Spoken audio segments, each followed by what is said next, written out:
Welcome to the Center Collaborative, Creative Solutions in Behavioral Health and Criminal Justice, brought to you by the Oregon Center on Behavioral Health and Justice Integration, which is also known as the Center. We at the Center are all about solutions. Our job in Oregon is to facilitate improvement of the system so behavioral health and criminal justice can work better together to engage people in treatment while promoting public safety. I am your host, Chris Thomas. I hold a master's degree in clinical psychology and have focused on the intersection between behavioral health and criminal justice for 20 years. Over 7 of those years were behind the walls of a maximum security prison. During this podcast, you will have the opportunity to sit in on real, in-depth conversations with experts about complex topics in a way that is both fascinating and digestible. We will focus not just on what is wrong with the system, but what is going right and how we can work together to evolve.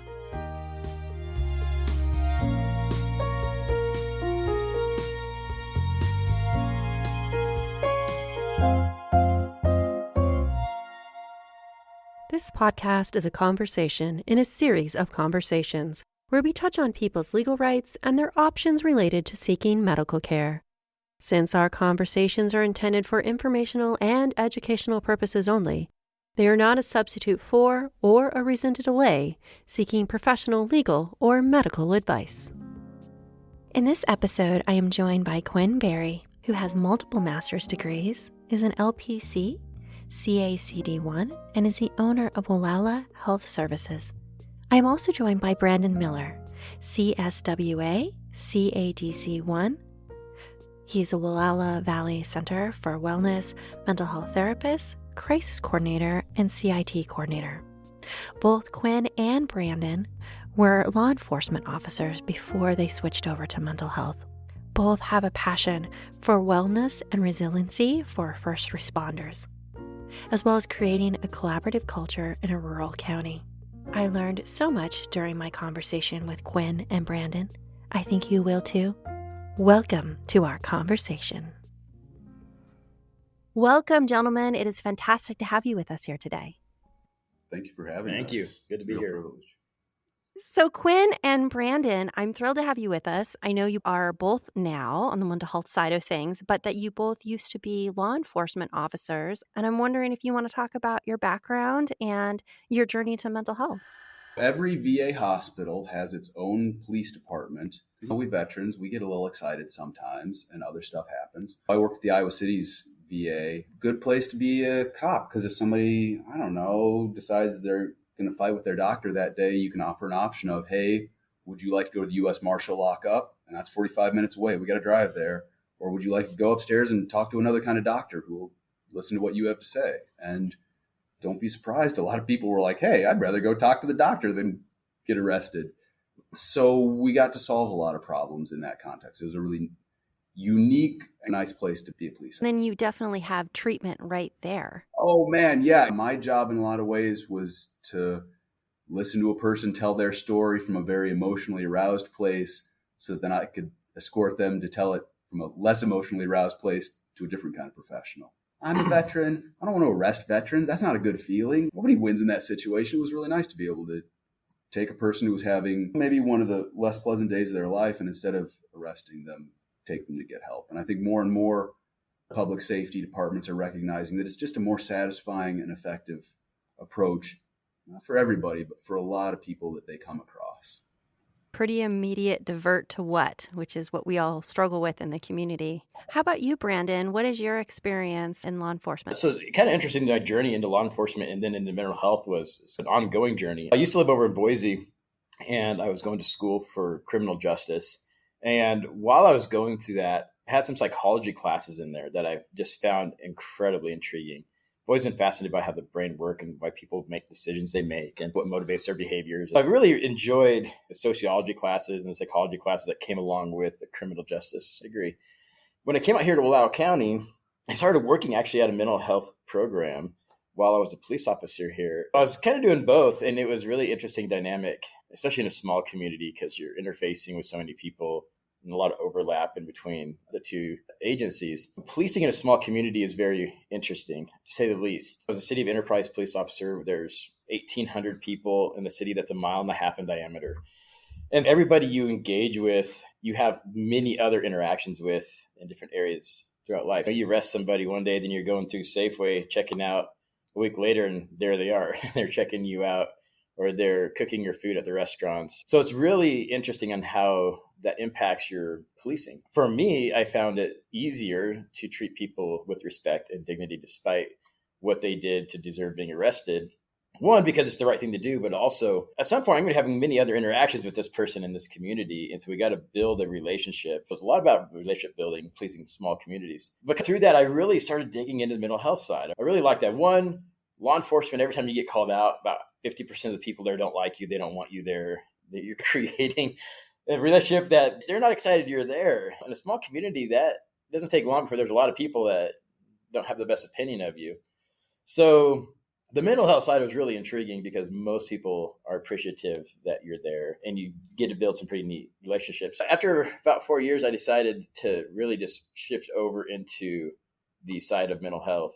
And it's created a really unique opportunity for me here because I have a good relationship with all the officers here and a good understanding of that side of community service work. It's really translated well into my work with crisis and further developing the crisis program that Quinn started. It's been a unique journey and I still work with law enforcement a ton. So it's to tease that little bit of desire I have to continue being law enforcement. There's always that wanting to go back to it. So it's just enough of the adrenaline rush and the connection to that world that kind of feeds it enough to satisfy. What a unique position to be in as a CIT coordinator, to be able to see it from both sides of the interaction. I would imagine that informs the crisis intervention teams and the community outreach so much more because you do have both sides of the coin. It does. Quinn used to be the CIT coordinator. We got to throw him under the bus a little bit because he started our CIT program in Wallowa County. It was a rough start, to be honest, where it's a new concept, especially in rural communities, this idea of integrating mental health into policing. And it took a while to get off the ground. It's something that I have to give credit to the Wallowa Valley Center for Wellness. They'd been trying to get a CIT program going before I was even part of the agency. When I came on in that role, I think it was a point in time when there was a growing recognition that mental health and public safety were very much related and that there needed to be adequate training and that there needed to be adequate preparedness because we were leaving a big tactical gap in our officers' toolbox between there being a lot of public will for that at that point in time and having a pretty enlightened public safety community here in Wallowa County. The stars aligned. We had to do some creative things to make it work. We have small departments. If you send a couple of guys to a training, you sent a large portion of your department to a training. So we initially, rather than doing the regular kind of 2-week format for CIT, we did it over the course of a year and everybody sat down for an hour every week. And if somebody wasn't there for a call, we made it up later on. And we were able to do it that way because everybody wanted to work together because everybody recognized it was important. So I was really lucky to be part of that. I think the hardest part was just figuring out how are we going to do this thing we all agree we need to do without really putting our public safety folks at a disadvantage when we send half their department away to a training. Yeah, because Enterprise Police has 4 officers, including the chief. Enterprise Police have been, and our sheriff's department too, have been champions now behind CIT. Our chief and our sheriff, they'll send at least 1 or 2 of their members over here to the trainings every year. That's half their unit. So it's big and they're present for most of the training, just showing support. So it's really grown and developed since then into something that is very valued in the community. Well, I think they see it as something that prepares their officers. If you go in looking at things through a mental health lens, you are that much more prepared for whatever the situation is, right? If you're trying to understand the subject, you're in a better position regardless of what way it goes. I think they see value there. I think because we're not just talking about the emotions of the subject, the person they're encountering, but also what's your emotional status. That's been an important part in starting conversation about officer health and wellness. I'm really lucky. One of the things I get to do through my business is mental health screenings for various agencies. When they were screening me to be an officer, I applied for a lot of different places when I was going to be a police officer, but they give you like a MMPI and they basically try to catch you. I don't know about you, Brandon, but when they tried to catch me, the last thing I want to do is go talk about my stinking feelings. No, thank you. So now I get to go, it's normal to have these things happen. If they happen for this amount of time, we should be concerned. Come talk to me. We have a conversation about their life. We have a conversation about how they handle their stress. And as long as the background check doesn't show them to be an untrustworthy person, I feel pretty good about it, because I'm much less worried about the person who slides by me, and I'm by just the normal person who, through the stresses of their day-to-day work, develops depression, develops anxiety, and is therefore impaired by an illness that could be easily treated. Not easily treated, but like it could be treated, right? That's the point. We can make this better, and we can get you back on the road doing what you do for our society. But instead, we try and catch people, and then we're surprised they try and avoid us. Yeah. Duh. I think that's one of the struggles that we see with law enforcement is they've worked the other side of things. If somebody voices that they're suicidal, for example, officers are the ones that help escort them to the hospital on a hold. They know if you say certain things, what the outcome of that is. And most of their friends and peers are all mandatory reporter type people. It's really challenging to try to figure out ways to work with them where they feel comfortable sharing when they're struggling. Well, and there's still, I think, some legitimate fear that if you are diagnosed with a mental illness and it comes out in whatever format, that it's going to be used against you. And I think that's a real shame, because to me, the most responsible thing that an officer can do is take care of their equipment. And you're your most important piece of equipment. Yeah. If you're not emotionally prepared for that situation, you're just not going to get as good an outcome. My impression is that people take these jobs not because they want to get rich, not because they want to get famous, because they want to help out their community and keep people safe. Boy, we shouldn't put them in a position where they feel like they can't get help when they need it, or like their career's going to get tanked because they said, hey, I need to talk to somebody. Well, that, and by the nature of what officers see every day, just like I can tell you when I worked crisis work within a penitentiary, but the nature of the things you hear, the nature of the things you see, and how you cope with that to get through your day, it sets you up for depression, anxiety, post-traumatic stress, issues with your family, and then we're shamed to not say anything about it, and so then it just becomes a self-feeding cycle. I'm curious about what you think about that and what you all are doing about that in Wallowa County, because I know you are doing pretty big steps around normalizing that experience and making it okay to come forward. So part of it, like this last CIT we just had in May, we kind of did something that was fairly unique within CIT in that we really had to focus around officer wellness. We had people coming in, Quinn included, talking about what are things that keep officers from seeking out help? What are the barriers? I think introduction into some ways that they can get help that can help break down some of those barriers. And a lot of it's about relationship. And that's one thing that in our county that we're trying to work a lot on is building relationship with law enforcement so that when they need help, it's not some stranger, it's somebody that they know and trust. And their access to culturally competent clinicians is hard because they're not going to go talk to somebody who doesn't understand law enforcement culture. It's a very unique culture. And if you don't understand it, it's hard to understand as a therapist what they're going through unless you've been there or understand that culture. Hey, can I stop you to say, if any of the listeners to this program think it'd be a good idea to have a master's level program with a focus on recruiting people from public safety and other high intensity professions and training them to be counselors, it would be great, both because then you would have counselors who are culturally competent to work with this group. The average mental health counselor did not become a mental health counselor so they could work crisis. And when they show up at their agency and their agency's, hey, you know that couch you were going to sit next to and they were going to tell you about their dreams and stuff? That's not how it's going to be. They're not recruiting from a population that necessarily has an interest in that. And so some people end up being really good at it and end up loving it, but there's not a good funnel. So if anybody listening to this program wants to start a program like that, me and Brandon think that'd be a cool idea. That is absolutely brilliant. I have to say, I love that idea. Kind of like what you're talking about too, Quinn. Part of the problem with law enforcement and with the mental health side too, there's no preparation, not really any good training to teach you what you're going to encounter and what do you do with that. Because as an officer, you come across scenes that you have to do things and see things that no human should have to do or see. And there's no real way to train that, or there's not a lot of training around, hey, you just had to pick up body parts from this vehicle accident. And then 5 minutes later, when that scene clears, you get called to a domestic. And then that scene clears, and then there's this child abuse case. And most officers, every trauma they get out to, they aren't having an ample time to process these. And so they build and build and build and build. But again, there's not a lot of, hey, like this is a big part of your job is going to be exposure to these things. Then you're going to go home to your wife and kids, and they want you to play and look at their coloring things they just did that day. And your brain is still stuck in everything you've just experienced that day. That's one thing that we're also working a lot with our officers on, how to process the trauma through using EMDR and some other tools to help them have some tools on their own how to process this stuff when they experience it, so that it doesn't build, that they don't create this residual trauma that they all experience. And whether they consider it trauma or not, it is. There's no warning, hey, you're going to be a police officer and be the good guy and save the day like they do in the movies and explosions. And no, it's you're changing tires for old ladies cases. And you're dealing with people's trauma.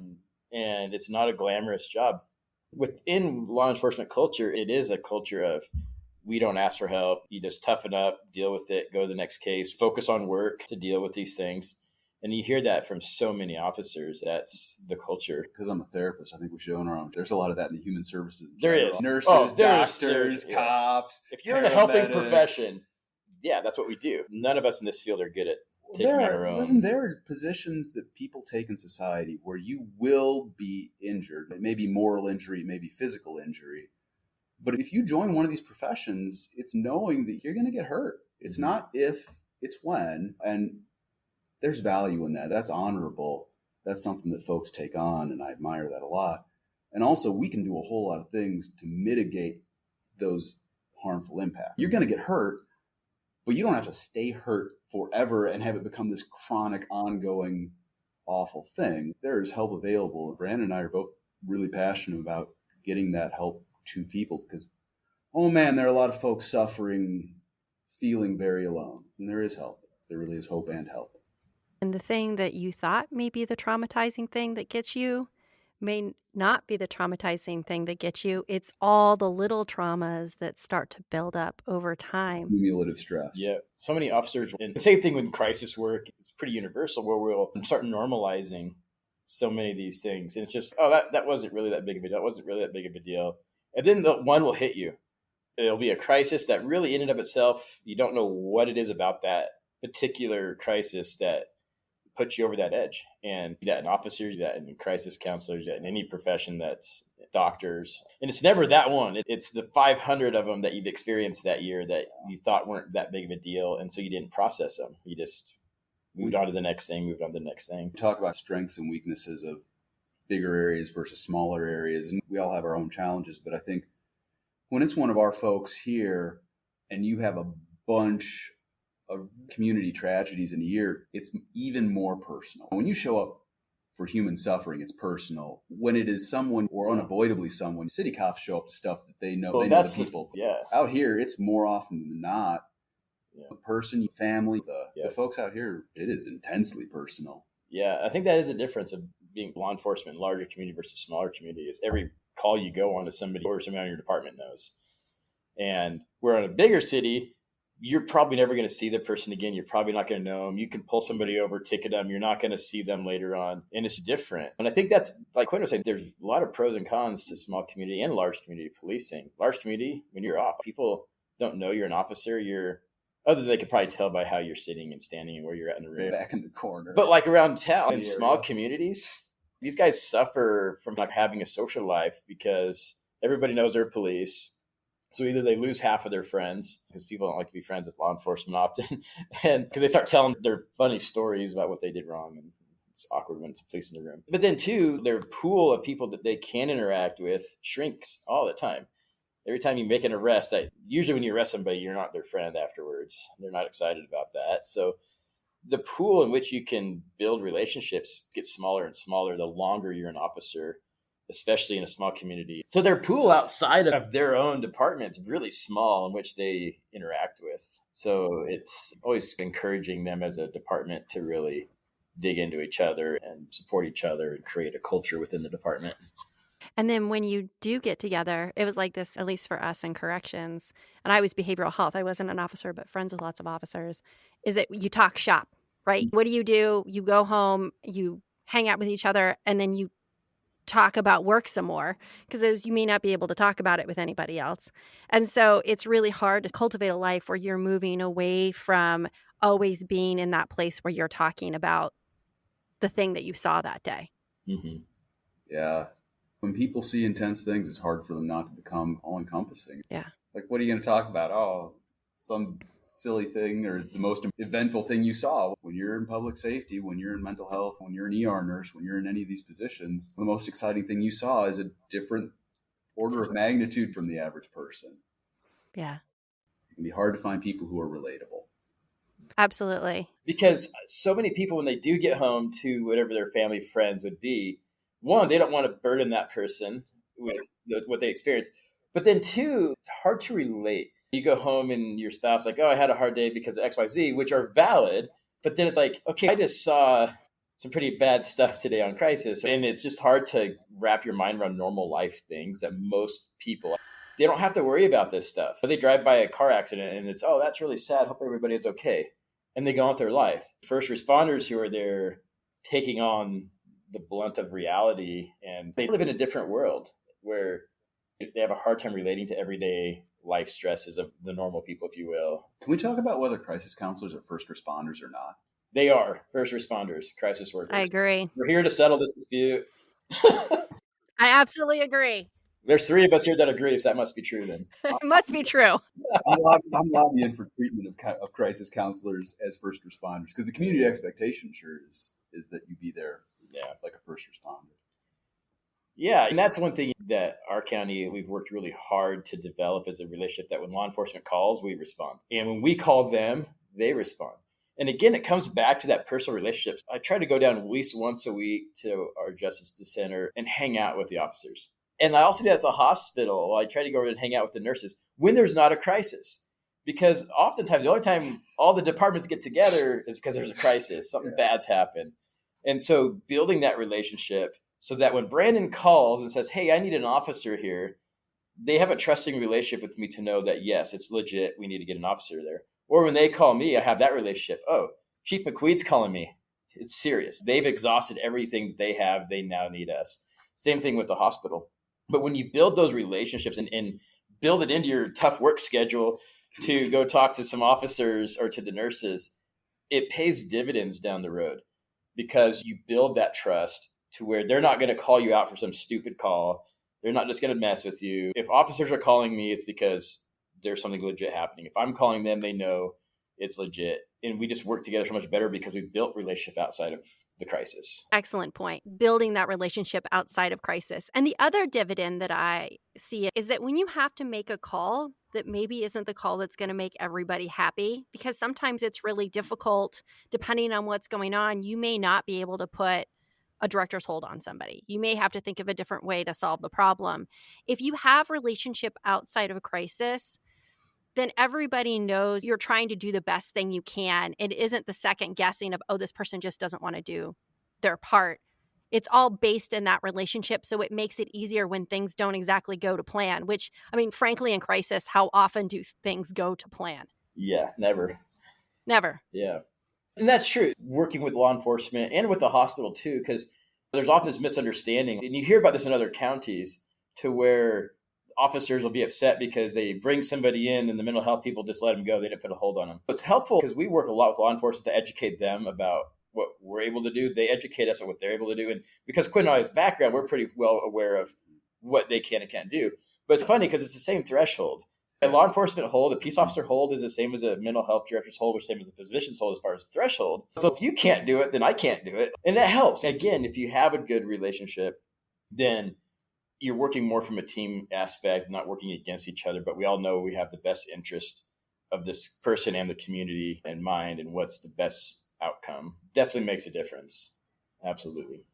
Curious, given that it's so small in your county, do you staff cases with law enforcement as you're trying to figure out the best way to help somebody? Because it seems like if you're getting the same call over and over again, that you chat and say, can we do something different for George? Because what we're doing right now isn't working. That is a good question. So with HIPAA, it makes it a little challenging to do unless you're in the middle of a crisis. So if there's an actual crisis happening, then there can be some interaction that way. I talk a lot to our officers about generalizations, these types of people that we struggle with, because it's a small community and the problems are often similar. And what people that interact with law enforcement that are continually there are very similar situations. Just to figure out, hey, when we have these people that continually entering into the system. A couple of years ago, we did a sequential intercept mapping event in Wallowa County, and we're hoping to do another one this fall. Because we did it right before COVID, and we came out with all these amazing things. And then a few months later, COVID hit, and everybody's focus shifted to how do we stay open? How do we keep people alive and well? And none of the things ended up happening that we were talking about doing. And so now, post-COVID, how we deliver services, what services are delivered, who delivers them, everything has dramatically changed. So we're going to do another one. But through that is a great opportunity to talk about those broader subjects and these revolving people. How do we change it a little bit to where we can start helping them more? So I don't know if this would scale anyplace else, but I've worked with folks who they spend a lot of time with local public safety historically. Everybody knew that might be the case. I've had people sign releases to law enforcement because they had enough relationship and trust with the law enforcement folks in the community, and they had enough trust that I would be discreet and responsible with information about them, that they were willing to let us talk because they knew sometimes they were more high risk than others, and it went well for them when we coordinated, and they knew that. Police officers arrest people. That's a thing police officers do. But outside of that one intervention, there are a whole lot of other tools that I think public safety officers are becoming more and more aware they can use, and relationship with people that they see. That's not new either. Our cops have always made good relationship with the people they saw all the time. And again, a small community, you get more opportunity, I think, to do that. There's an individual in our community that when they're struggling with wanting to use substances, they will call. Our chief of police has given them their cell phone number, and they will call and say, hey, I want to use. And he will talk them through it. Like, who calls the chief of police and says that? That's a community relationship that they're investing in because down the road it's going to pay dividends. But also with probation, we do that a lot, though, the consultation, because we do have releases of information with probation and when we have joint clients. And that's so beneficial because all their training is law enforcement. There's very little about mental health and how that impacts people's behaviors and decision making. When I go down and hang out with my friends down at the police department, we talk about these things. Like, hey, how does bipolar impact our decision-making processes? And so it's kind of educational. But we do that, though. We do collaborate because they have come to a point where they want the same thing. Everybody wants the best thing for this person, the best outcome. Everybody wants to do things the easy way. They want to be creative. Our sheriff's department, our police department, and probation, they're so creative. Hey, this person owes community service hours, but they're overweight. They have some other problems where they can't go out and do work crew. What can they do? So we worked with probation, and they're like, hey, let's come up with a nutrition plan and a weight loss plan. You track all your meals and what you're doing, and that's going to count towards your hours of community service because it's still benefiting the community by them becoming a healthier member in our community here. And so I think there's a lot of ways to work around people's struggles to help find better solutions. I think the trust is the foundation that all that rests on, though. When you've got a department with 1,000 people in it, somebody's going to do something stupid and make you look bad. So it is, I think, harder in some ways than here where, like you say, officers are known individually. Yes. Like the community knows. As well as the crisis workers. As well as the crisis workers. All first responders are known individually, and there's a relationship individually. So it's not quite the same as other places. No. Whoever you come into contact with, they're talking to the last cop they talked with. Yep. You are just the next uniform in a line of uniforms. Yep. And same thing when you look at the relationship between crisis workers and law enforcement and hospital. Bigger communities, that officer may have never met that crisis person before. But there's enough officers, there's enough crisis people, there's enough nurses passing through that every time it's these unknowns. Who's this officer? I don't know him. Who's this person? Who's this person? We don't know. There's no context to any of that relationship. And we're dealing with somebody that's in a crisis. And so in bigger communities, I think there is a big struggle because there isn't that trust when the mental health person says, I can't put him on a hold. There's no trust between the officers. They don't even know this person other than, hey, I just brought him in. You're letting him go. Mental health is worthless. They don't do anything. Like I hear that a lot from law enforcement side, and I hear the same thing from mental health side. Oh, law enforcement, they're just a bunch of jerks. They don't know what they're doing. And because they don't understand the context, that's one thing I love about Gobi. I know Ridge through the center. Law Enforcement 101 is a great thing for mental health people to be like, oh, that's why law enforcement does this. That makes sense now. And that context is huge.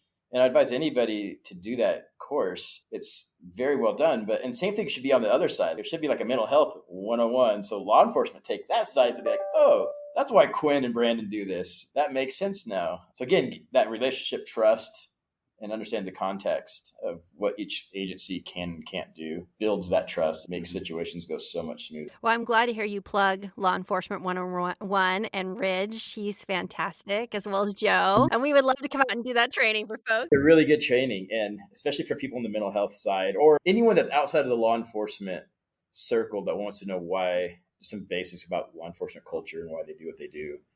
It's very valuable training. Law enforcement had to learn about us because they didn't really have much of a choice. Yeah.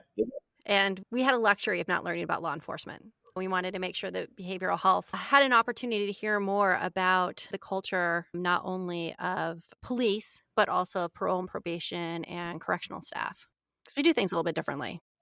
They all have different subcultures within criminal justice. And so it's helpful to know, because everything makes so much more sense when you're out on a call and officers doing certain things. And even just basic understanding that on scene, they own the scene. It's their scene, not mental health scene. Just because I'm there, I'm the crisis worker. It's not my scene. It's law enforcement scene. This is their problem and it's my problem. It's ours. Quinn, I'm wondering if we could go back to when you talked about how people want the easy solution, because I think that your definition of what the easy solution is, hey, let's find a way to do something differently so we're not doing this over and over again, is different when people traditionally think of as the easy solution. Expedient and easy are different. The quickest thing you can do to resolve a situation, if you have a set of handcuffs and the weight of government behind you, you have that authority. The quickest thing to do, maybe the most expedient thing to do, is arrest a person. Problem addressed. I don't think that's the easiest thing. I think the easiest thing is the thing that saves me the most hassle, headaches, and creates the most safety in the long run. And everything good in the world you got to pay for. We call ourselves liberals and conservatives, but you're going to pay for it now or you're going to pay for it later if you want something good. And I think building the relationship, taking the time to understand, why did you do that horrible thing that you just did? That is in the moment probably harder for any of us, but in the long run, it pays dividends. Brandon and I are both really good friends with the public safety folks in Wallowa County. We care a lot about those folks. And I want them, partly because I just want to live in a nice community where people are heard and listened to and all that fuzzy stuff. But from a tactical standpoint, I want them to recognize that the more they understand the people in the community, the more they know about the people in the community. And they already, I'm not the one like revealing this to them, but that it really is easier to take the time to get to know the people, to address the root issues.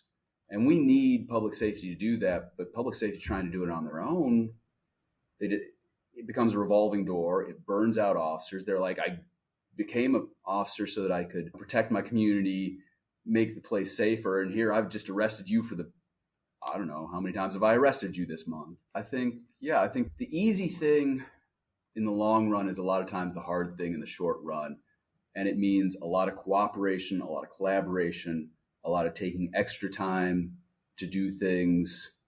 And I think that is on us mental health folks. I think it's on public safety folks. I think it's on communities to vote to pay the taxes to enable the officer not to be trying to clear 5 calls. That's unsustainable. It's all of us getting together and going, we want to have safe streets. We want to have healthy community members.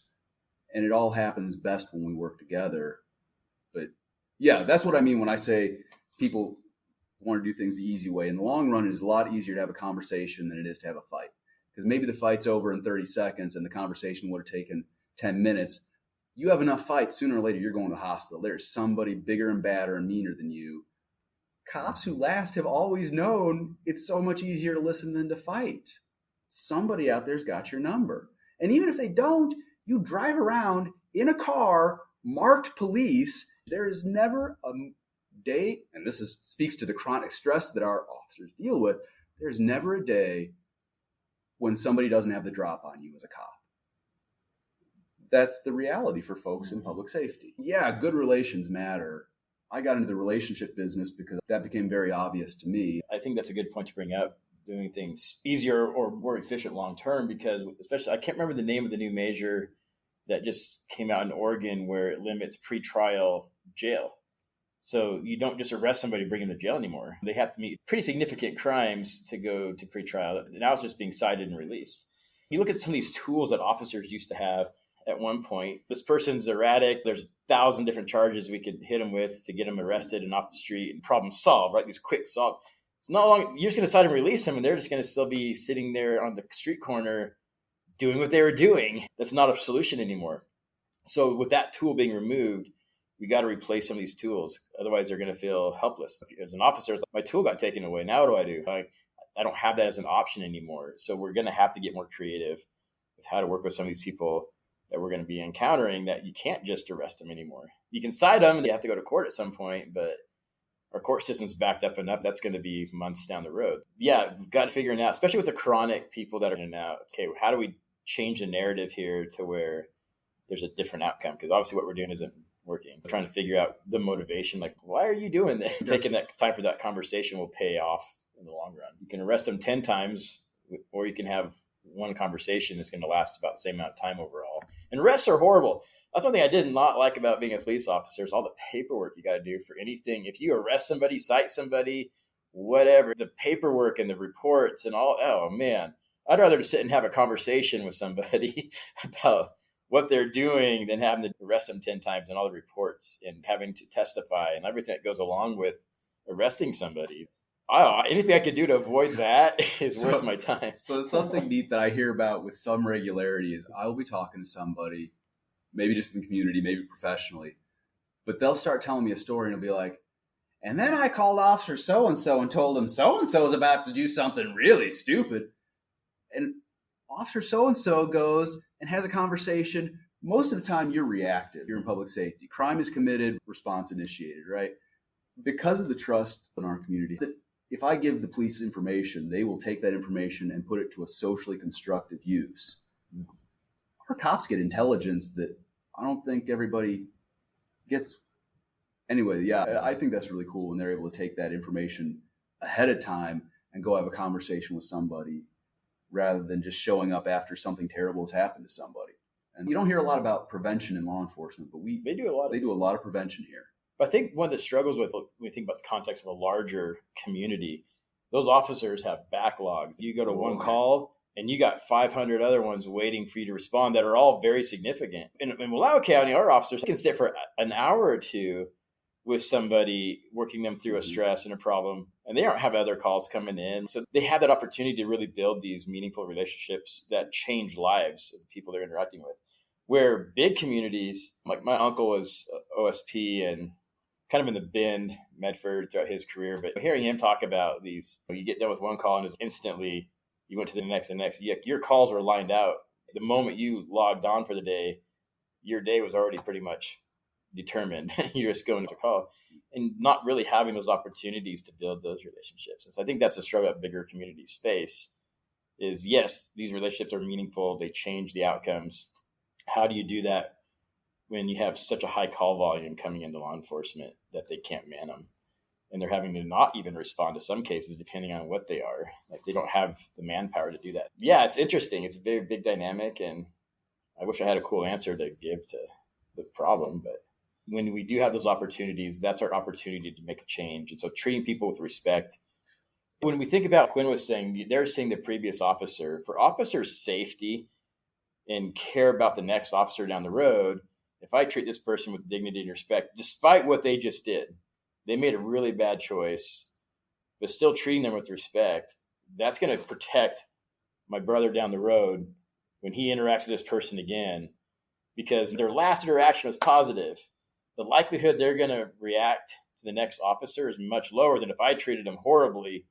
That next officer is going to be at higher risk. If we only do it for the care of our brothers in uniform or sisters in uniform, then great, but also changing that narrative when doing what we can in the time frame we have. Could I use my public health degree for the first time since I got it? Let's hear it. This is your platform, Quinn. You sing, brother. From a public health standpoint, criminal behavior is to some extent a function of failing healthcare systems. People with poor health, there are arguments to be made there both ways, but I see it as pretty convincing that if your public health apparatus is not functioning appropriately, and there's all sorts of conversation about what that looks like, public safety is who gets asked to step into those situations, right?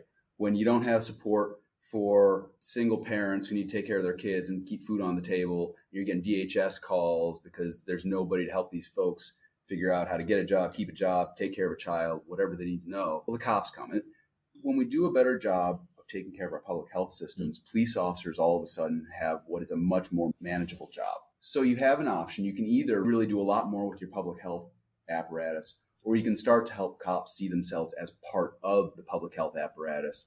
And I think more and more communities, departments are seeing that it's this dual approach of law enforcement along with public health and safety that gets you the most bang for your buck. Yeah, there are some real bad people in the world that need to be taken off the street because they are chronically violent, hurting others, and spreading emotional pathogen that's going to sink your whole ship. Most people are just having a rough doggone life. And when you apply law enforcement to people who are just having a rough doggone life, but otherwise decent people, there but for the grace of God, go I, that kind of stuff, you get more job satisfaction from folks and you get better outcomes for your community. And I think hearing the term law enforcement use, that's what I use, that's what I relate to. Our sheriff at our last CIT talked about even the changing, what he calls his officers, peace officers. Mm-hmm. They are not law enforcement officers.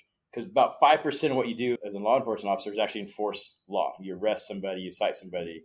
The rest of it is community policing, it's interaction with the community. If we change our thoughts around law enforcement and what is their role, because they get called to everything. If you don't know, who do we call? Well, I don't know, call 911, get a police out here. What are they going to do? I don't know. They get called to everything.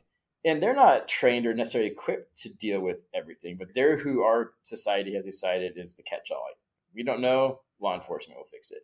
They get put in a lot of interesting situations as officer culture changes the mindset of we're just law enforcement to peace officers. And in my mind, I start thinking about peace is into the bigger, broader, what are things that disrupt peace? Poor health is a huge part of that. So when we start thinking about the broader system and when they're engaging with people, maybe they can, hey, when's the last time you went and saw your doctor? Let's go, let me drop you over at your doctor's office. But again, it's harder in these big communities for officers to do that versus a small community. It's one of the benefits of small community policing is they do have those opportunities. In fact, one of our sheriff deputies was working with a teen a while ago in crisis, and he offered to help her pass her driver's education class. Really?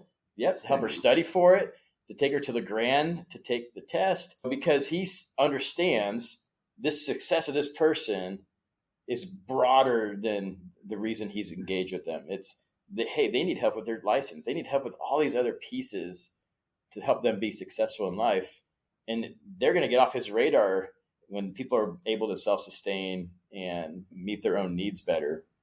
They don't bubble up into law enforcement world as much. And then you've been that change in this person's life, and law enforcement could be potentially the only positive person in these people's lives. Even you hear so many stories about law enforcement and how they changed somebody's life because they were kind and compassionate to them. When I arrested one person one time, and the arrest was the day before my birthday. So I had been booking, it had turned to 12:15 in the morning. It was my birthday. So I said it was my birthday. I was with the booker, the jailer, when we were filling it out. And the gal was like, "It's your birthday." She was so drunk. And so she started trying to sing happy birthday. It was a pretty funny event.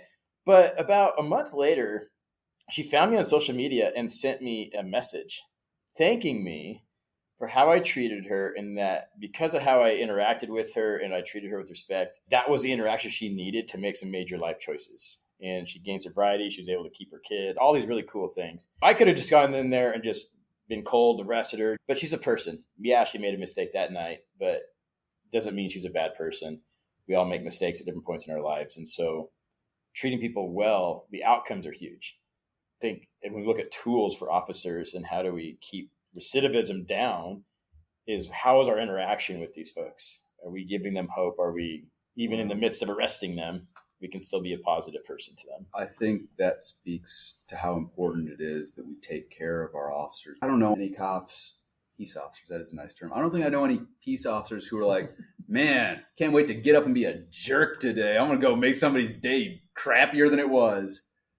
Officers who aren't well cared for, who don't feel like they can take care of themselves, who have seen too many terrible things and been given too little time to heal from those terrible things, who feel like if they talk about the stuff that they've seen or that bothers them, they're going to be diminished in the eyes of people whose opinions matter to them. Yeah. Those are the people who, when they finally have a bad day, they say something, they do something, it's out of character in general. And then They sunk a marriage, sunk a career, all because what? Because it's a really stressful job and we don't create circumstances that set folks up for success. And they become jaded. In so many things, certain demographics of people just get nicknames that they're called, they're dehumanized to a degree. And part of it's just because they aren't trained or taught how to process what they experience. And so everybody is a bad guy. You're trained as an officer to assume everybody you're encountering wants to kill you and they're bad, and you need to protect yourself against them.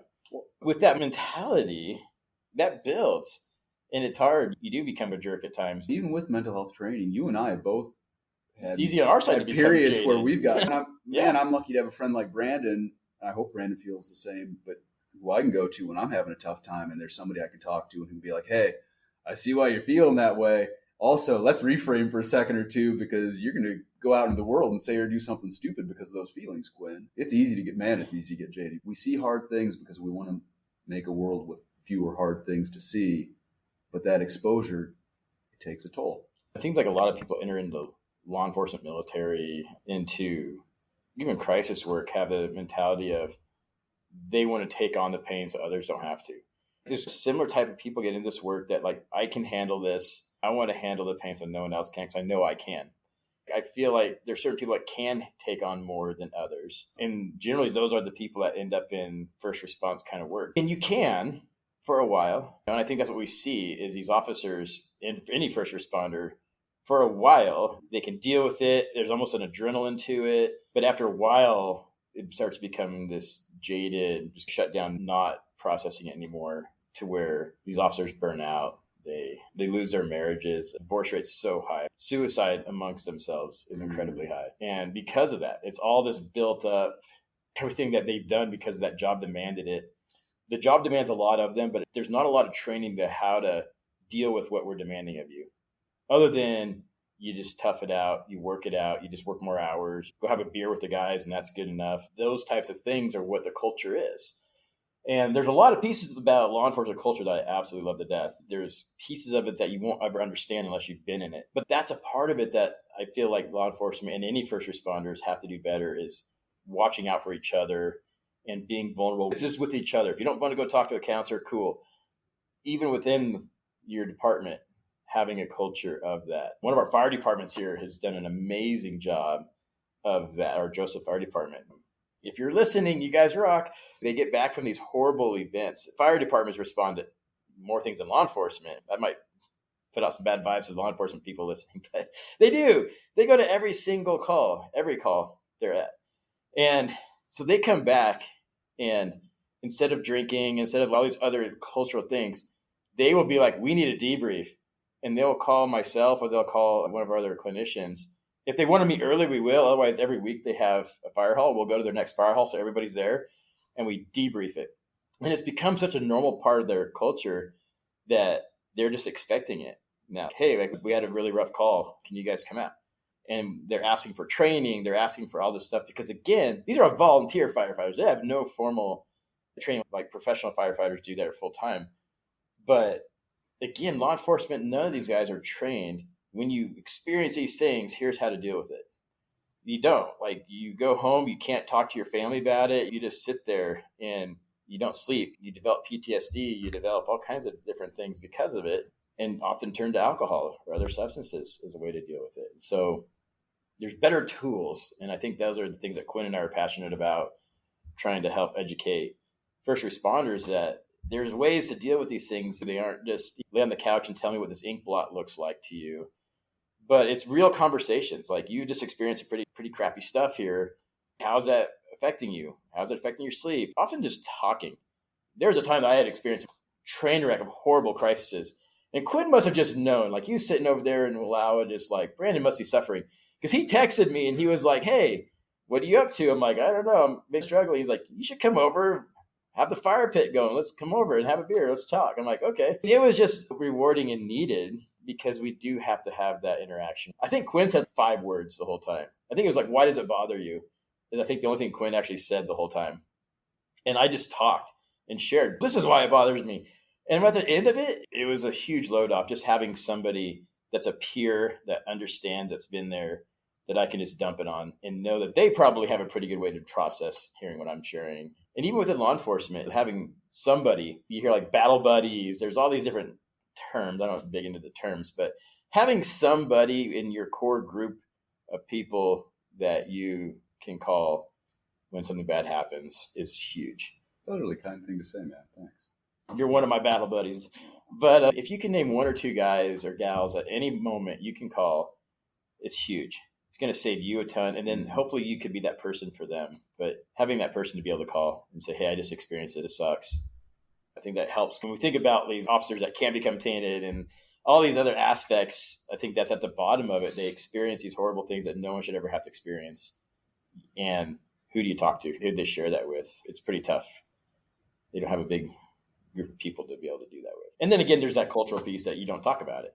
You don't talk about your feelings. We just go to the next call. And I think the times are changing in a lot of professions like this, where in cultures, it's not 1950. Everybody didn't just get back from World War II. We live, believe it or not, in the least violent period in human history because of telecommunications infrastructure, because of transportation infrastructure, because if there's a big drought in Iowa, they can just call Nebraska and be like, send corn, rather than going, hey, we're going to go have a war in Nebraska. So for context, because we have such integrated systems for food, for healthcare, we're able to look at these problems. The problems we're encountering now, we're encountering because people took care of bigger problems like food supplies a long time ago. We have a violent history, as a species, a very violent history. And we are now at a point in history where we can take a step back and go, maybe we don't have to have wars, bring traumatized people back. We're more likely to basically bring violence into our communities, right? Nobody did that on purpose, but when you send large portions of your population to go do violence on behalf of your nation, right, wrong, or otherwise, they come back with behaviors of war.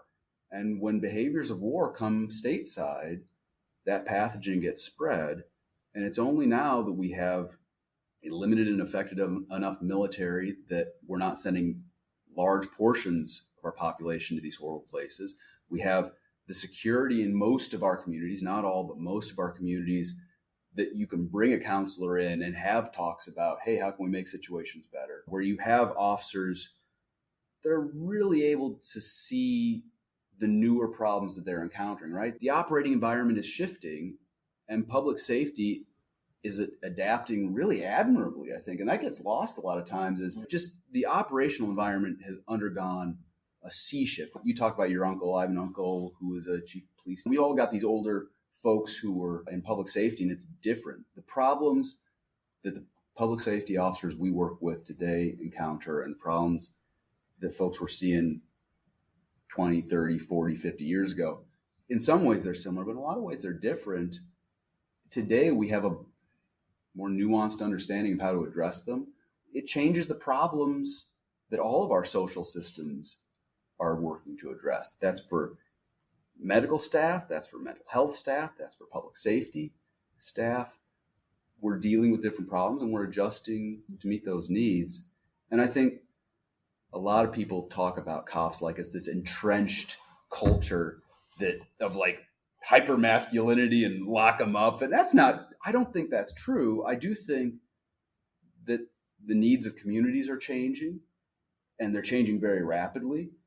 And I think in a lot of ways, public safety has been some of the first folks to recognize, oh, wait, we need to do stuff different, and then embrace new tools that'll work. So while, yeah, there's a lot of that legacy culture stuff, suck it up, there is no help, get your butt into work tomorrow, I think that's less and less. I think folks have always been interested in growing the profession and being as effective in keeping communities safe as possible. And if it works, cops will do it.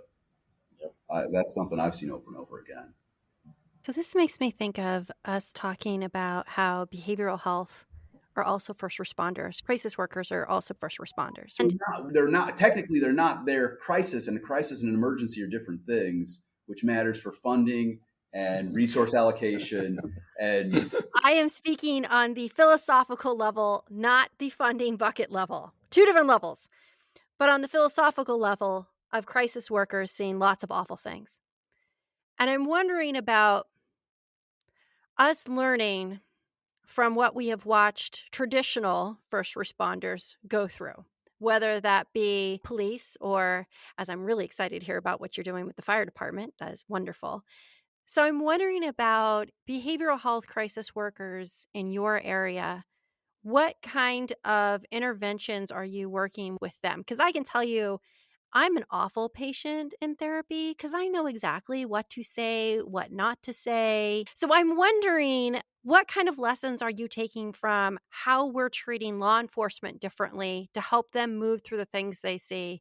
And now how we're treating crisis workers based upon what we've learned. It's interesting. Often mental health professionals, their peers are mental health professionals. So I happen to have a friend named Quinn, but he also happens to be a therapist, and a really good one. So it's interesting because within mental health culture, pretty much at every level, people are all therapist level. Our director was a therapist at one point. From the top down, how programs are built around employee wellness are all being created by our leadership, which are all therapists by trade. So they're all created with this wellness. And if you have a really rough day on crisis, there's a team that will come around and say, hey, you take a few days, go take care of yourself. And that's within Center for Wellness's culture, right? Other mental health programs may be very different, but it should be that way. But also just a lot of support. It's just like we would hope for officers, even within their agencies, to build relationship within each other, to have those conversations. Same thing here. But it takes work. It's just as much work. I'm one of our crisis coordinators, and it's really trying to keep our team cohesive. And we got 9 crisis workers on our team and working on how to support each of them, making sure they're feeling supported. I think the challenge, even within our own selves, is not being comfortable, just like any other place, to go talk to a coworker. Like, hey, I'm really having a hard time. And there's lots of reasons. For me, it's because when I'm a guy, I don't feel like I should have to ask for help, and I feel vulnerable when I do. And then there's all these layers that we have that kind of can create these barriers. And so working through those is big. And a lot of therapists have their own therapists. I found one online. It took 4 different people because I'm like, I don't like you. I don't like you. You don't understand. You don't understand. And finally, I landed on one that she understood. I was like, okay. Talked to her for a few times. And I was like, okay, just needed help getting to understand, like, why is this upsetting me? What is going on with this particular situation? But it's helpful because as therapists, we take on everybody's traumas. We hear everybody's stories. We hear everybody's bad days in detail. And while it's not my trauma, it's not my stress, it's still somebody else's, and it still builds. It's important, just like for officers, to debrief and to work through what they're experiencing every day. Counselors got to be doing the same thing to keep us effective and healthy. And so one thing I know for myself I do at the end of every day is I sit with myself for a few minutes. Is there anything from today that is sticking, any client story that's sticking with me, any interactions that are bothering me? And before I go home, I sit there and I just think, why is this bothering me? Oh, that's why it's bothering me. Okay, I'm good now. I process it a little bit, and then I'll go home, because then nothing builds. Because I was getting a lot of buildup of these residual traumas and crises that you hear about everybody's stories. And it was starting to really impact me. And so I started doing that at the end of each day, and it makes a huge difference. And so even officers at the end of their shift, just check in with yourself. Is there anything bothering me from today? Yeah, this has bothered me. Okay, I need to keep an eye on that. And then the next day, if it still bothered me, the next day, after 2 weeks, that is still bothered me, I should probably go chat with one of my co-officers or a therapist or somebody. Need to go talk to somebody if after a few weeks it's still bugging me. But it's good, because otherwise, if we don't purposely do that, they all blend together and we forget, when did I start feeling this way? I don't even remember. It's been so long that I felt this way. And that's where a lot of first responders end up, is a state where they can't even tell you what trauma it is that's bothering them, when it started. So really keeping track of that is important. I think it makes a big difference to keep from those buildups. I think we therapists are often big fat hypocrites. I think healthcare providers in general are often big fat hypocrites. I have been a big fat hypocrite. I will probably be a big fat hypocrite again. I try not to be. I try to be self-aware of it. I don't know if that makes any difference, but it makes me feel a little less hypocritical, at least identifying it, being honest about it. I think human health, man, for a long time, Maslow laid this out a long time ago. You got to have food and water and shelter. Then you got to have a few friends. And then it'd be nice if your friends thought well of you. And then if they think well of you, then maybe you can have a few hobbies that make you feel good and like you're contributing to stuff. And then if you've got all that stuff, you should be happy, because self-actualization is too hard to define to ever really get there. But it's about culture. It's about what we're doing. It's about having conversations that contribute to a culture that recognizes the demands of the professions that we've chosen. They are high demands. The reasons that we engage in those demands, right? Honor, integrity, care, love, all these things that underlie the helping professions, which police work has always been. If you got a criminal justice degree, you are a member of the helping professions. That doesn't get brought up all the time. And I think when we have these conversations, when we bring relevant research, relevant personal information, relevant statistical data, and we paint a picture of how do we achieve health for people in these professions, one, you create realistic expectations going in. These are the hard things that you're going to be dealing with, and you will have to be tough to some degree, right? We talk a lot about trauma and people being wounded and hurt, and that is very true. Also, we don't talk nearly enough about resilient and what tough critters we are. I think it's about creating realistic expectations. I think part of those expectations, it all comes down to culture. The culture is what reinforces those expectations. I think having a culture that celebrates both individual strength and accomplishment and recognizes that, man, the rugged individual is a myth. Daniel Boone did not sew his own clothes. He did not forge his own musket. Somebody made that stuff for him. He was part of a larger team. And that's how we get through it as a team, talking to each other, figuring it out, going, that was hard. How do we make it so we do it tomorrow and we're even better? This is an ongoing conversation. This isn't new. A lot of this is like not revolutionary stuff. It's a lot of people who care, getting up every morning and doing the best they can to address the issues of their day. And so how do we do it? Together. Rely on other people to watch your six, help you get through it. And part of that is taking care of your emotional health. You'll make better decisions if you take care of your mental health. And we know how to do that. Get some exercise, make some friends, have a party, don't eat too much gosh darn sugar, and you'll be all right. Come talk to Brandon if you're having a tough day. I think we talk about resiliency. I'm calling you on it, Quinn. We're going to talk about it. Resiliency, because we don't talk about it enough. It's a good one. It's a good one. I like resilience. We are very resilient. I think resilience is about undergoing dramatic stress and then coming back from it, maybe not undaunted, but like strong and ready to take on the next thing. And finding those strengths. Yeah. I think it's easy going through those hard times and focusing on the harm or the negative that you experience, but we forget about the strengths that we've gained out of these same situations. And depending on what we focus on is whether it's trauma or whether it's resilience. They both are a way they impact the brain. Trauma is what happens in your brain based on an event. Because Quinn and I could experience the exact same event. It may not be trauma to me, but it could be to him or vice versa. So it's what our brains and how we process what happened that affects kind of the impact on the brain. So if our focus is on, wow, where did I grow out of this? What are opportunities to grow out of this negative event? We've gained a lot of benefit and learned a lot of ways to defeat that. I think a part of it is figuring out, what did we learn? What are the strengths we can pull from this so that it doesn't happen again, that we can become stronger people? Yeah. If I get up tomorrow and try again, even though today was hard, I might get it then. It's that continuing on. You do that because you care about the people in your life, because you care about your community. None of this stuff happens in a vacuum. That's the secret. Okay, that's the secret for human health. Healthy, secure relationships. If public safety and mental health providers, if you have healthy, secure relationships and a full belly, you're probably going to be okay. And you'll probably be pretty stinking resilient. When I think of resilience, it makes me think if we have lots of things that we can do to help with that resilience within ourselves when we have traumatic things happen. We're looking on what we learned. We talk to our friends. Maybe we talk to a therapist. We exercise instead of drinking. There's lots of possible things that we could be doing. I'm always really careful when we talk about resilience because it's so important and it makes a huge difference. And I want to be careful that we're not shaming people that they weren't resilient enough. I don't want to add, you know what I'm saying? I do not want to add to that, suck it up, be resilient. And I'm wondering if you want to talk about the nuanced difference between resiliency and if you're resilient enough, you wouldn't be traumatized. Can I jump on that one? Quinn, you look like you're antsy. Yes. I think, okay, let's talk about culture more. We live in a culture where commercials advertise things as extreme, right? As an adjective that's frequently applied to things as a virtue.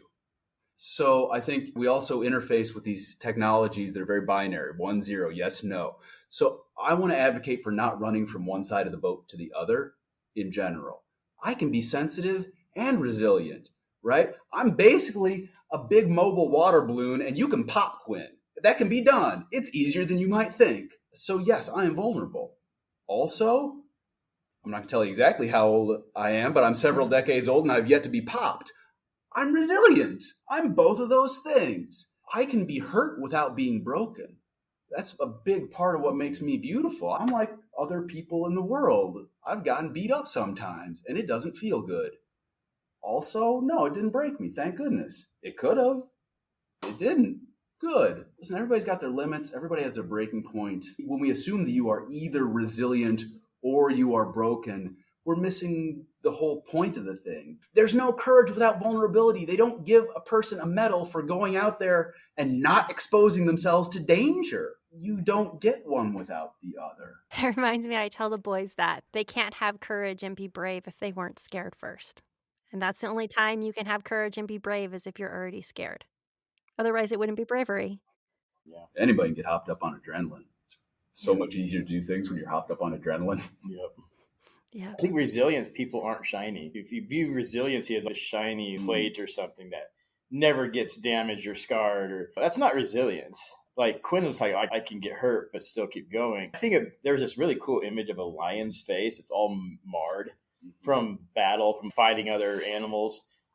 But he's still there. He's still fighting. That's resilience to me. Does he have scars? Yes. Is he injured? Yes. The hard thing is when I think culturally, when we talk about trauma and resilience, it's internal. You don't see it. If we could wear our trauma and our resilience on the outside, you'd see it. You could better understand what does resilience mean, what does trauma mean. You would actually see it. Resilience to me is somebody that's got scars and wounds, yet they keep getting up every day and taking care of the ones they love. They take care of themselves with the support of others. To me, you can't be resilient unless you have strong support in your life. You can. I don't like absolutes again. Generally, people that don't have a lot of good support in their life and they have something rough hit them, their ability to bounce back from that is going to be much harder than somebody who's got good friends like Quinn in their life to be able to bounce back because they have that support. They have that person to listen, to encourage them, to remind them that they are strong. You can get through this. Our brains go negative. So if I don't have a Quinn in my life, I'm like, dude, I can't bounce back from this. There is no coming back from this. This is it. And we can go down that road really fast and easy. Or if we have negative people in our lives and they're all sharing that same view, right? We can fly down that road. But if you have positive people in your life, when you do go through those hard experiences, they're reminding you that you're resilient. They're reminding you that they're there. You have all that. And it's easier to be resilient and bounce back when you have that support. It's really hard when you don't. And again, that kind of like we were talking about earlier, that's why it's important to have those people in your life. Like before the bad things start coming. Bad things have already happened in life. It's still a good time to find those people. But once they happen, it's not the time to be like, who could I call? Who can I call? That's not the time to be figuring out who should you call. Things are going good right now. Who would I call if things are going bad? And really have that support system for when that bad day comes. Because first response, you're guaranteed to have more bad days. Guaranteed. There's going to be something new that you haven't experienced that hits closer to home for some reason. Maybe there's a victim that's the same age as your kid, or there's something that's going to hit you harder. And so it's really important, I think, to have those established relationships so that you can bounce back, that you can be more resilient. I also think it's important to keep in mind, resilience is not the end all be all, right? Like resilience is what allows me to persist until tomorrow so that hopefully I can engage in some behavior that will create a healthier and more enriched life. I can get through some stuff, but that doesn't necessarily say much about quality of life. I've sadly known a lot of people who I consider to be incredibly resilient, but who I would not say have had happy or kind lives. I've known people who just had a lot of suffering in their lives, and they are resilient. They get through it till tomorrow with the hope that tomorrow will be better. Sometimes tomorrow gets better, but it hasn't been better yet always. It's like resilience is a tool to get us till things can improve. Resilience is a tool that gets us till things can improve. Better. Gets us by until we can find a better tool to help us in the future and not have to go through that again. It bridges us. That's a good one. It shouldn't be a sustained way of life. People do live that way, and you look at their quality of life, it's absent, they're gone, they're just non-existent because they're just bouncing just event to event, just surviving. And at some point in human history, that was life. That was what was happening. That's what evolved. Good way to survive. But then that evolved, right? We learned, hey, we don't have to keep doing it this way. We can do it this way. And it's easier. It's less threatening to ourselves. Yeah, resilience is just a tool. Like there's lots of tools, but it's a good tool to keep going long enough that hopefully there's hope and there's others in our lives that can come in and help improve the situation. This is completely off topic and yet something I'm curious about. So a number of years ago, I went and hung out with PMP and went down into the canyon where there's no radio contact. Where where you call back in 2 hours later. And if you don't call back in, then they go looking for you. I'm curious, for crisis workers, how does that work? If law enforcement were to go down into the canyon, because they call in before they go down, and then they have no radio contact and they need a crisis worker, how does that work in Wallowa They're County? on their own. And these officers, I kind of joke, but half of these guys could be social workers. They legitimately would take very little effort to train them because they are so good with people. And that's because they've invested into that. My uncle, that was an OSP, he always told me, we put all this training in our firearms training and defensive tactics. But he's like, more importantly is our verbal judo, that they call it law enforcement, but that communication skill has a high value to it in those situations because there is no backup. You don't have access to this stuff. You are the crisis worker. You are the EMT. You are your own backup. It's just you. They do a very good job with the initial contact, at least to get them back into the county, maybe to the hospital for an evaluation. They do really good getting people to trust them pretty quickly and come with them to the hospital to be examined. I think that's one of the best things that has happened with Wallowa County Public Safety is that because they've become so good at addressing scenarios where mental illness is one of the factors at play, at least for me, when I was the crisis guy showing up, by the time I got there, the person was probably de-escalated. The officer probably already had started safety planning, frankly, and it was up to me to do some paperwork, build some rapport, start doing some case management, and maybe placement and discharge planning, whatever needed to be done. Yeah. When the first person at the scene is prepared to handle mental health stuff, emotion stuff, they do a great job. It's not, you don't need to be a real genius to stop, take the time and listen. You just have to have the ability to stop, take the time and listen. And then most things settle down. I mean, time really is a wonderful When you think about crisis work, time is your best tool, slowing things down. Absolutely. Yeah. Slowing as much as you can within the time frame you have to work with that person as slow as you can get it to go. And I think that's where I hear a lot of people in public safety, a lot of peace officers having a hard time is they go, yeah, I'd love to be able to take 20 minutes to listen, but I just don't have the time. And that's where I think the message needs to go to the communities. If you want police officers that are kind and empathetic and have the time to listen to people and really listen for solutions to problems that face your community, you're going to have to create the resources. You're going to have to make those available to those folks. And if you don't do that, I don't like to pay a bunch of taxes either, but if you don't pay for it, you're not going to get it. And you do get what you pay for. What's the old business adage? You can have it good, you can have it fast, or you can have it cheap. Yep. Pick two. Exactly. I think, again, with these officers, small communities that just really add to the stress of their job is they don't have any resources at all. Because Wallowa County, as far as like square footage, it's a big county. But most of the stuff is around Enterprise, Joseph, Wallowa, Lost within the hub. But they go all the way out to some of these small, like Promise or Troy, some of these really small communities way out there. They're an hour plus away from any backup being there. So there is no option there. There's no mental health getting out there that far. They have to really hone in those skills. It's a very important part of rural policing is honing your skills to communicate, de-escalate. Those are very valuable trainings that CIT offers and are available everywhere else too. But this makes me think, too, of mobile crisis in the far-flung areas of response without law enforcement backup. So do you do co-response? How does that work? If you all have to go down to the canyon or go way out there in the county, how does that work? Kind of depends. If you get the call and this person's probably going to be hostile or there's threats happening, then we coordinate with law enforcement and they go out with us. They secure the scene, make sure it's safe before we would join it. But I've been out to Naha and another smaller community for crisis before without that. But based on my conversation, either with the person or their family members, didn't appear to have a lot.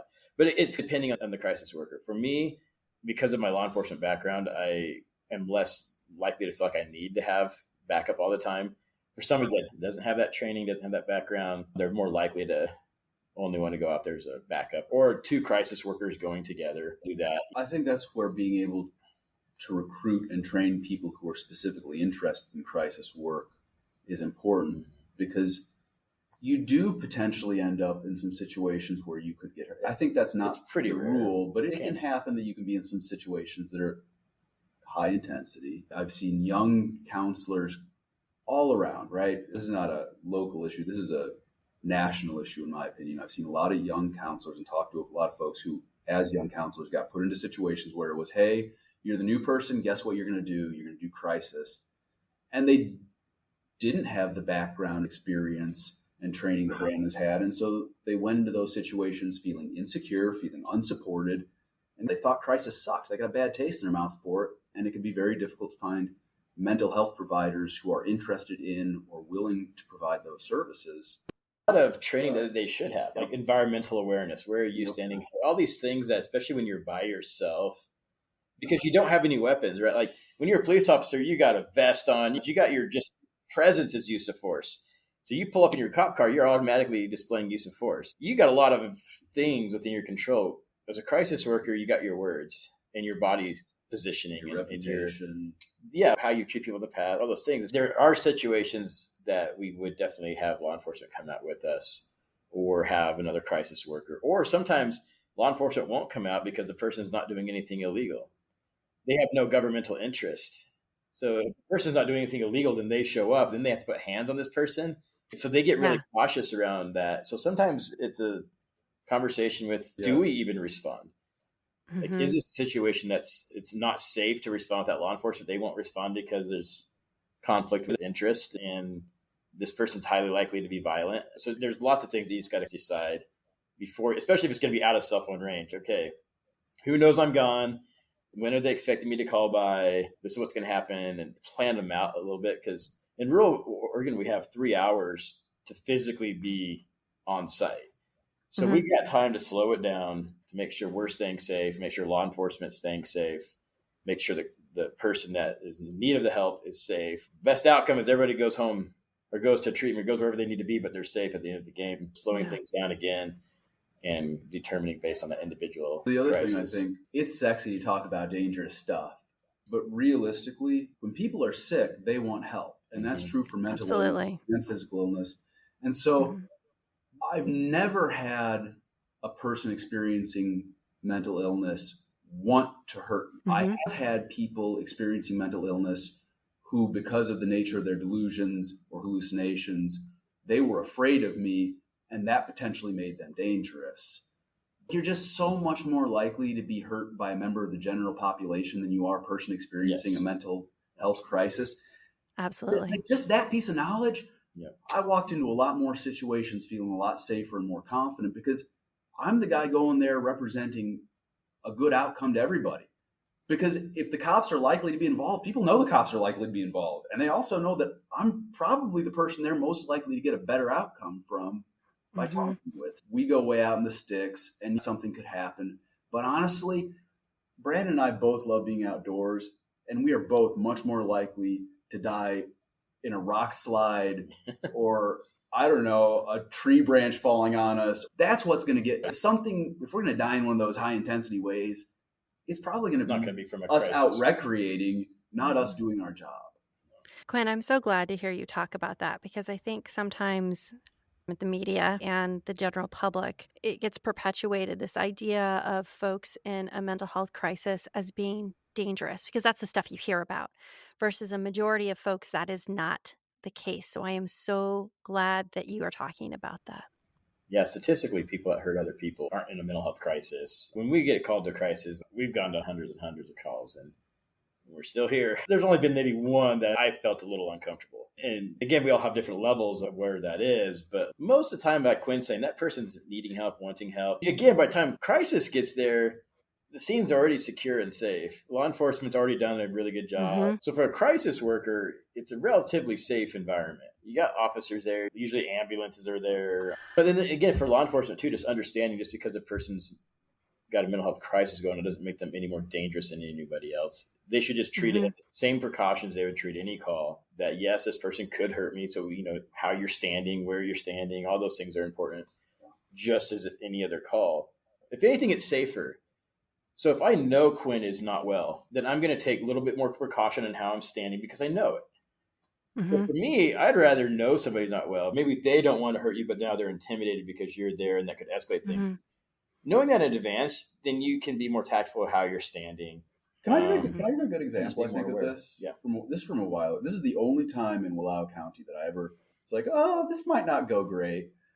But I'd gotten a call on the crisis line from an individual who was very frightened, thought that there were people outside of their home, armed, getting ready to attack. And this is a person known to me and known to law enforcement for having weapons. But they're begging me for help. This person does not want to hurt me. So this sounds like a dangerous situation. I call up public safety. I say, this is what's going on. I go, I think it's going to go better if I go to the door, but I'd like you guys there in case things go sideways. Went. I stayed on the phone with the person. I said, I'm coming to the door.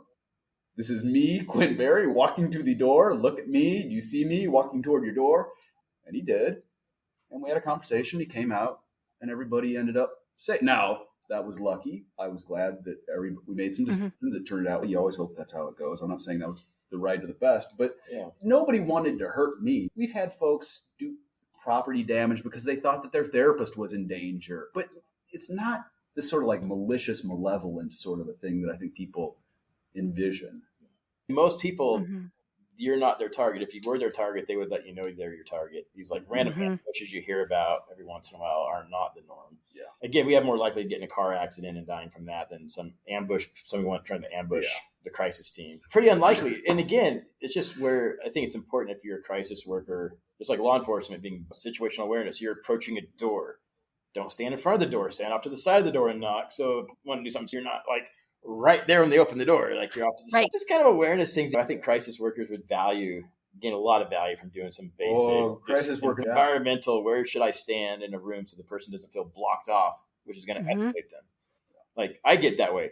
If anyone's blocking the door, my heart rate goes up and I don't like it because now I feel like I can't leave if I wanted to. Needed to. So even just being aware, where are you standing in relationship to them so that you're safe, that they don't feel trapped. Tactical training for crisis counselors. Because that's going to reduce Where's the likelihood of they're doing something violent. Yeah. I can increase or decrease the risk of them attacking me really easy. I can provoke somebody to punch me or attack me really simply. You get into somebody's space enough and push the right buttons. Only when somebody's in a crisis, those buttons are really easy to push. And so law enforcement gets a lot of that training. Crisis workers generally do not. So I think that's a training that in a lot of ways, police officers are people safer. Yeah, do get some better training than the average mental health counselor to encounter those sorts of situations. Yeah. Because officers, like just their presence is use of force. So how do we use that use of force in a way that projects a better outcome? There's things we just don't even think about in our training. Yeah, like there's common sense as well as being safe. We can do both. It's like we've been talking about this whole episode. There's not like these extremes. You can have both. You can be somewhere in the middle. It's the and yet versus the either or. And this and this. And again, it's just being smart, being aware. If I create a situation that implies I expect you to behave dangerously or unwisely, you're a lot more likely to behave dangerously or unwisely. Yes. Boy, I am for taking proper precautions. Also, sometimes I think we tell people how we expect them to behave, and then they live up to our expectations or live down to our expectations, maybe. Yes. I think that is a great place for us to end. I thank you both so much for coming on the podcast. It was a pleasure. And we look forward to having you again if you ever want to come back. Yes, absolutely.